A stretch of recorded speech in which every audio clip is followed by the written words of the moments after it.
different nations that have come about in the history, you will see that the nations in the West, especially, we have to make a comparison between the nations, how they have come about in the West, and about India as a nation. When we look into the emergence of the different nations in the West, you will find that these nations, they have come about hovering around the common factor called language. You see, there is a group of people who speak one language, say French language. And these people, because of that one linguistic identity, they form a nation called France.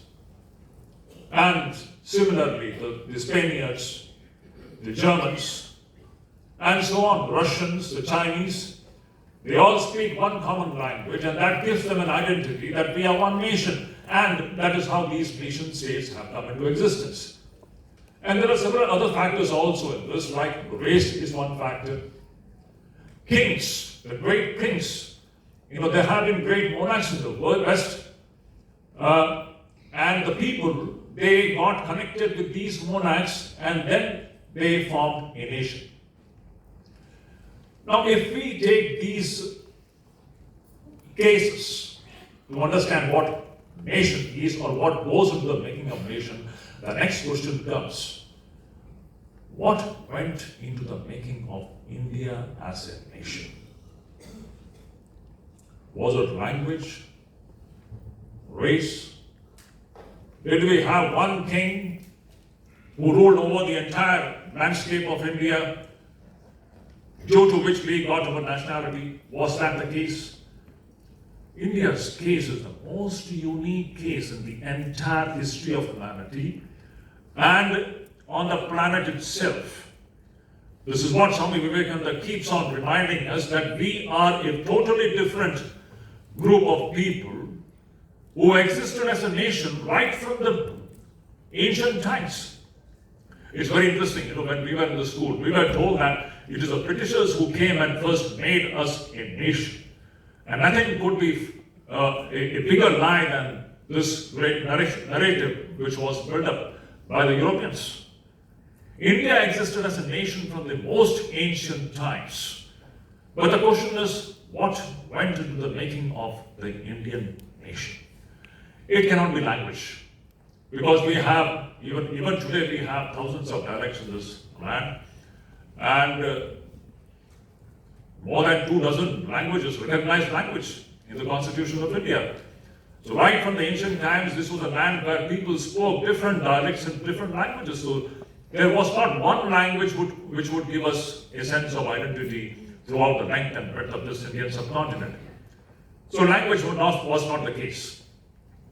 Swami Vivekananda says, what went into the making of India as a nation is one common ideology. And that is the great ideology of the Vedas. And the central idea of the Vedas is dharma. This is a very important point. And when we talk about dharma, some very strange kinds of problems emerge, especially how do you translate this term dharma? And let me make this point very clear. English is an extremely poor language when it comes to conveying these dharmic ideas. Because in the West, English is the language of the Europeans, and in the West essentially being a material civilization, they don't have the vocabulary to convey these dharmic ideas and spiritual ideas. That's why Swami Vivekananda always says, these ideas are not translatable. You can't translate these terms. That's why whenever we go to translate these terms, for example, dharma has been very usually or commonly translated as religion.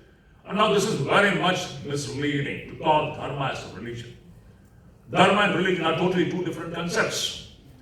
If we go by what actually religion means in the Western connotation, especially from the standpoint of the Semitic religions, then dharma cannot be religion at all. Why?